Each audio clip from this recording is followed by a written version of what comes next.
Hello, everyone. I'm Lynn, Dream Girl Writer, and I'm coming to you today as part of my series, A Kind and Gentle Life. And part of the reason why I'm bringing you this video is because I had a dream that has kind of revealed to me that I am being honored in this life to clear psychic debris that another person left behind on earth, another person who has passed from this earth, left behind, and I, through my dream process, am being honored and asked and prompted to clear this. And I know that sounds really woo and really out there, but I am called to share it for that very reason. Because it is woo and it's out there. And it's even to me who had these dreams, and I've had these dreams in recent months, and things have shifted into my dream where they're far less personal to me. And I see them as being more symbolic and more archetypical and metaphorical, if you will. And so I've been appreciating the fact that either that is clearing or those dreams are revealing to me things that were, I'm just uncovering layers. So those are deeper layers of awareness that I'm getting through my dream messages.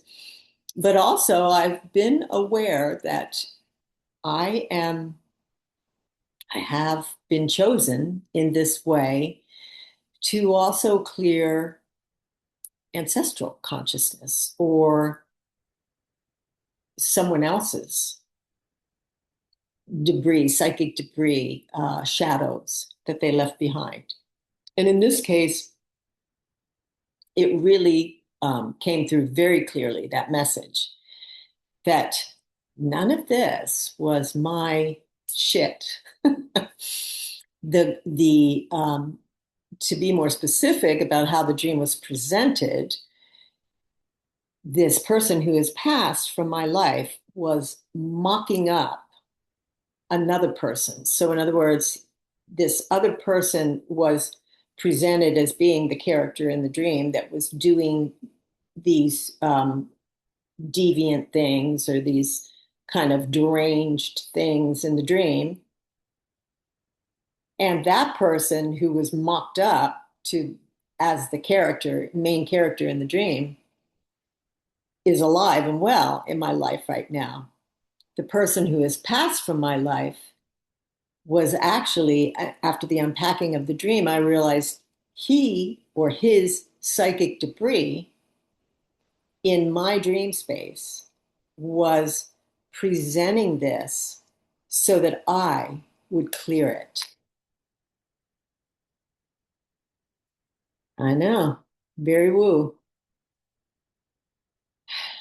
And I felt so honored after I finished understanding this dream message. And I have to tell you, I also laughed. It was kind of a creepy, the premise of it was dirty and nasty.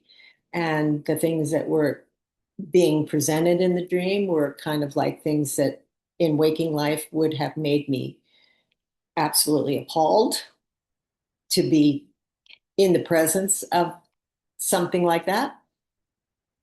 And yet, by the end of the dream, I was laughing because there were these little cosmic inferences in there that led me to understand that this was neither person appearing in my dream or was less about those people than it was about this is just a piece of dirty humanity that has to be cleared. And we chose you, Miss Linani, to clear it.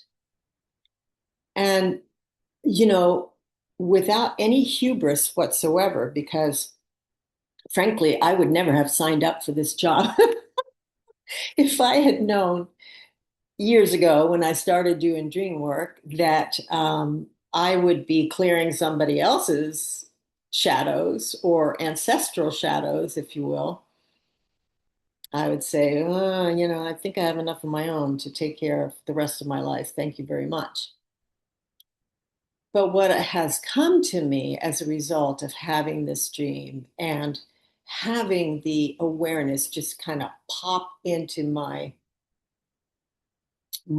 dream space right away, or after the dream, I should say. But as I lay there, I have to say, I woke up from this dream and went, what the hell was that?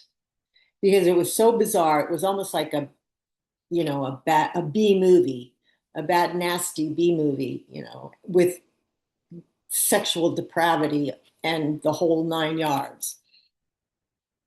And yet, as I lay there, as I often do when I have a very intense dream, I lay there just breathing and musing upon it and letting it settle in, percolate into my body so that I can use my body's intelligence to help me unpack it.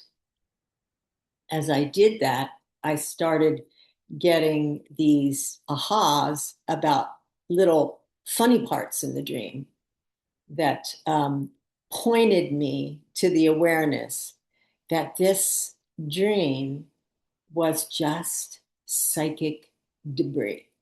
It was just, if you will, maybe dream shadows left behind. And I, again, for me to really be sure of that, I had to really just let that in and say, are you making this up? Are you trying to make yourself feel better or look better? Or is this just because then you can brag about the fact that you did this woo-woo thing? And I really have come to a very deep clarity about it, that it was an initiation. And when we do this shadow work, it's almost like it gets worse sometimes before it gets better, in a sense. But our strength, our strength of heart, and the grounding that we get with the love that comes with this wisdom, with the dream wisdom that I've gained over the last 15 years by really being devoted to my dream messages and the dream process, has come with so much love.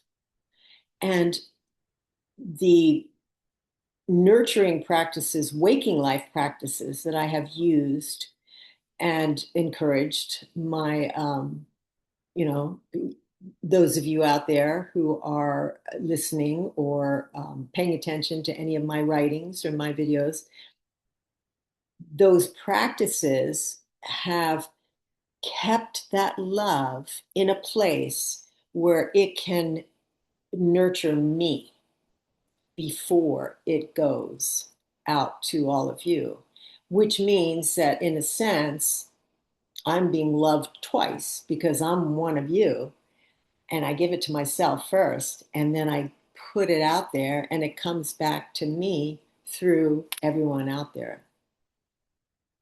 So this, again, this ugly, nasty dream that was bringing up these aberrant ideas, or a situation, a toxic situation that in waking life would have been very hard to handle. The message of it is that this is part of the whole. Our humanity, the inhumane way in which we have treated each other as a group, as a species over the millennium, is part of us all. It is in our psyches, it's in our ancestral karma, it's a part of our being, it's a part of Gaia. There, there's nothing separate in this universe. So the ugliest part of it is just as much a part of it as the most heavenly and beautiful part of it. And that is what this dream message brought to me, is that it's just something that needs to be cleared. We are an evolutionary species. We are going through a great change right now. There's much upheaval on the planet. And instead of being afraid of it and pushing back at it, or getting involved in the conflict and fighting these battles that really just contribute more to the conflict, what this dream message told me was that this is as much a part of you as the most beautiful part of you, and you must embrace it. And I came up with the soul bite after this, a dream bite, if you will. And it was, embrace the hell out of your shadows until they point the way to heaven. And I think that's a little bit different than the one I actually wrote down. But you get the gist. It's like, embrace the hell out of your fears, embrace them, face them, know that there is really nothing to fear but the fear itself. And sorry, I didn't coin that one, of course.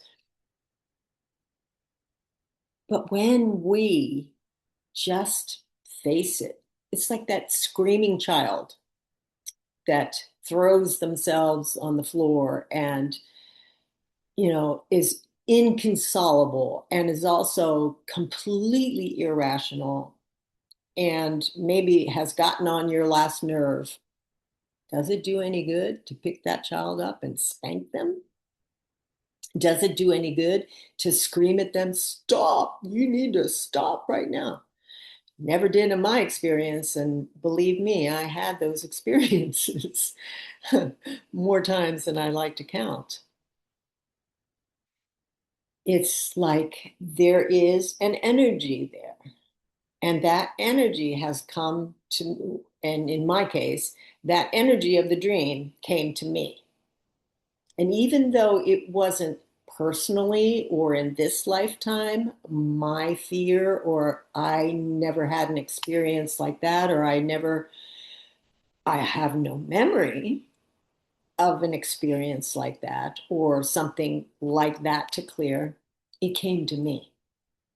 It came to me for a reason. It came to me because I was the one who needed to clear that. I was the one who needed to do this inner work on behalf of the collective.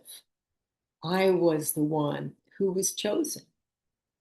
And the reason that I was chosen, I can say this with all humility and without any hubris, is that I can do it because I have been initiated through this dream process to where I do have the strength of heart and the courage and the trust and the surrender that I need to get this transformed, transmuted, ascended, to take it out, to turn it into love, to return to love, to stay in love. Thank you for listening. And I wish you well. And even in your nightmares, please remember that they are divinely tailored just for you, for your special touch, for your special form of love, for your special form of courage. So embrace them as you would that child after you let them get over their temper tantrum. After you let the dream percolate into your body, without reacting to it, without being afraid of what it means, and to just let it sit there and to take it in, and return it to love. Thank you for listening. Bye for now. May you have a kind and gentle life.